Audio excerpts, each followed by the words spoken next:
আসসালামু আলাইকুম রহমতুল্লাহ। কেমন আছেন সবাই? আশা করি আল্লাহর রহমতে সবাই ভালো আছেন। আমরাও আল্লাহর রহমতে অনেক ভালো আছি। সকাল সকাল গ্রসারিসগুলো প্রথমে অর্গানাইজ করে নেব।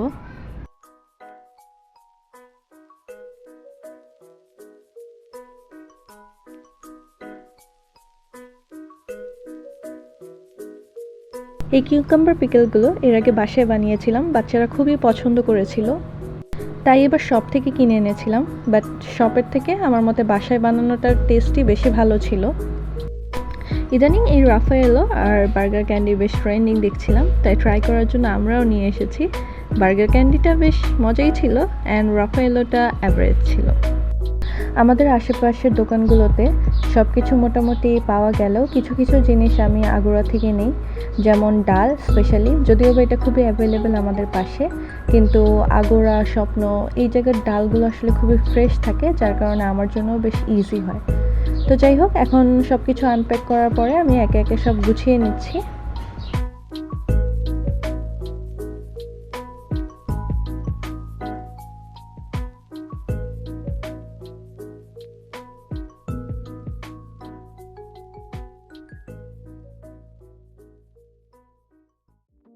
ফরেন কান্ট্রিগুলোতে প্যান্ট্রি কম বেশি সব বাসাতে থাকলেও বা কমন হলেও বাংলাদেশে এটা রেন্টেড বাসাগুলোতে তেমন একটা অ্যাভেলেবেল থাকে না।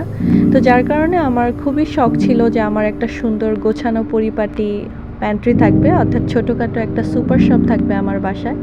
তো ফাইনালি আমাদের এই বাসাতে এই সুবিধাটা ছিল। স্পেশালি পুরো ক্রেডিটটা যায় বের ওপর, কারণ উনি আমাকে মূলত এত সুন্দর করে সেট আপ করে দিয়েছে জায়গাটা। ফার্স্টে জায়গাটা এরকম ছিল না, উনি আসলে তাক দিয়ে বিভিন্নভাবে একদম সুপার শপের ভাইব দিয়ে দিয়েছে। যাই হোক, মাসিক যে বাজারগুলো করি মূলত এইগুলো এখানে গুছিয়ে রাখা, এমন না যে এক্সট্রা করে কোনো অপচয় করা, বরং বাজারগুলো চোখের সামনে এইভাবে গুছিয়ে থাকার কারণে যখন যা প্রয়োজন হয় সুবিধা মতো নেওয়া যায় খুব ইজিলি, পাশাপাশি কোনো মেসটাপও হয় না, আর দেখতেও কিন্তু বেশ ভালো লাগে।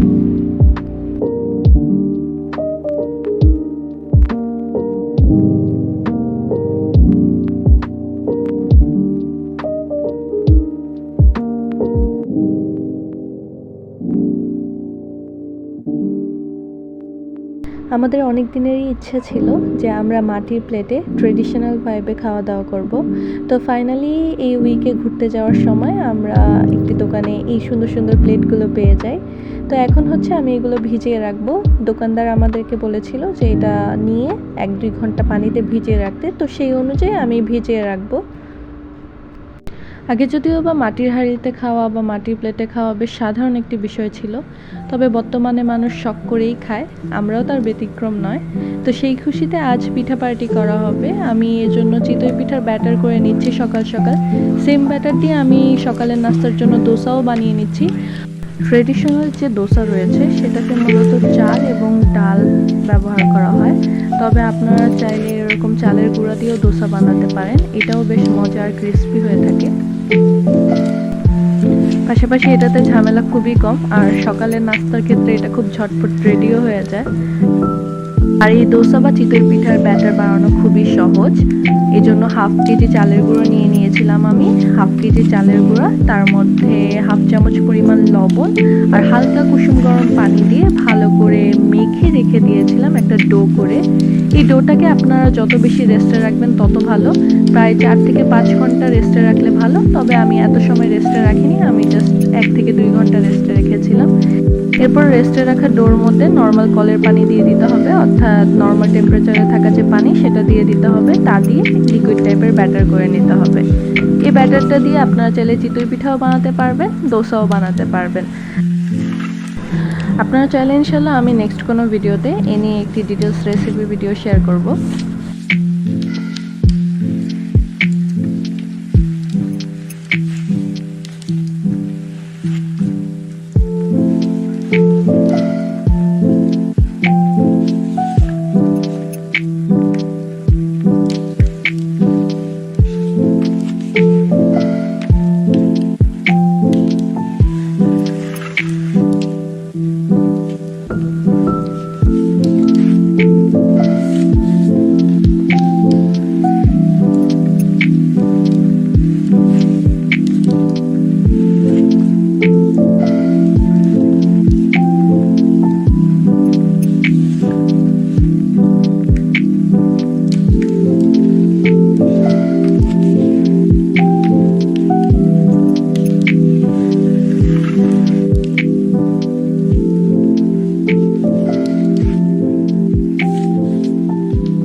এই রেডি টু কুক গরুর ভুঁড়িগুলো আমরা অনলাইন থেকে নিয়েছি।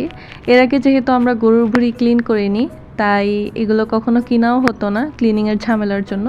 তবে অনলাইনে যেহেতু একদম রেডি টু কুক পাওয়া যায়, তাই আর কোনো ঝামেলাই নেই। এখন জাস্ট এভাবে পছন্দ মতো সাইজে টুকরো করে নিলেই হয়ে যায়। আজ রাত যেহেতু বাসায় পিঠা পার্টি, তাই ছোট বড় আমরা সবাই মিলে কাজ করছি। বাচ্চারা রসুন পেঁয়াজ এগুলো ছুলছে, আমরা দুজনে মিলে গরুর ভুঁড়িগুলো কেটে নিচ্ছি। তো বেশ ভালোই লাগে পরিবারের সাথে, বিশেষ করে এই সময়গুলো। আজ আমরা সবাই মিলেই রান্না করব। তো প্রথমে কড়াইয়ে তেল নিয়ে পেঁয়াজ কুচি, এরপর গরম মশলা যা যা আছে দিয়ে ভালো করে ভেজে নিচ্ছি। এর মধ্যে কিছু আস্ত শুকনো মরিচ দিয়ে দিব। মূলত এই রেসিপি শেয়ার করার কোনো উদ্দেশ্য নেই আমাদের, জাস্ট মোমেন্টটাকে ক্যাপচার করে রাখা যে সবাই মিলে আমরা রান্না করেছি। তো এই জন্য ঠিক ডিটেলসে আমরা বলছি না। যাই হোক, এখানে আদা বাটা রসুন বাটা দিয়ে ভালো করে নেড়ে চেড়ে নিচ্ছি।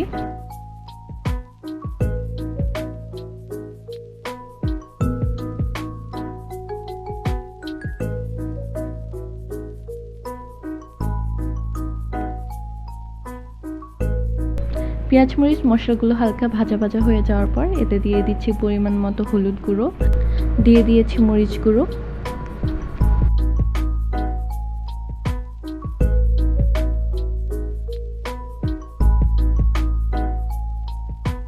আমরা এর মধ্যে জিরা এবং ধনিয়া গুঁড়োও দিয়েছিলাম, তবে সামহাও ভিডিওটা হয়নি। যাই হোক, এখন এর মধ্যে দিয়ে দিচ্ছি গরুর ভুঁড়িগুলো।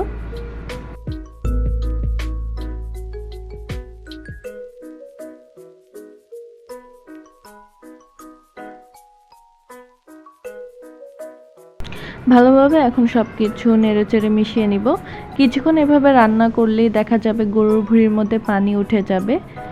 তাই আমি এই রান্নায় এক্সট্রা কোনো পানি অ্যাড করব না, বরং গরুর ভুঁড়ি থেকে যে পানিটা মূলত উঠবে তাতেই গরুর ভুঁড়িগুলো ভালো করে সিদ্ধ হয়ে যাবে। কিছুক্ষণ নাড়াচাড়া করার পর পানিগুলো শুকিয়ে গেলে এরকম তেল উঠে আসবে। এই পর্যায়ে আমি কয়েক কোয়া রসুন দিয়ে দিচ্ছি। আমাদের রান্না প্রায় এখন শেষের দিকে, তেল উঠে সুন্দর একটা কালার চলে এসেছে।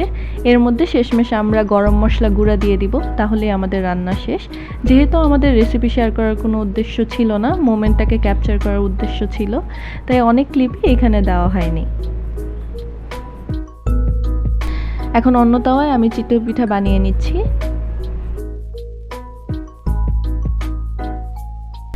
মাশাআল্লাহ, দেখতে পাচ্ছেন প্রথম পিঠাটা কত সুন্দর ফুলে উঠেছে। আমি এতে কোনো বেকিং পাউডার বা খাবার সোডা দিইনি, বরং ওইগুলো দিলে একটি বাজে গন্ধ আসে। আপনারা জাস্ট সিম্পলি আমি যেভাবে বলেছি ওইভাবে যদি ব্যাটার করেন, তাহলে দেখবেন এরকম সুন্দর পিঠা হবে।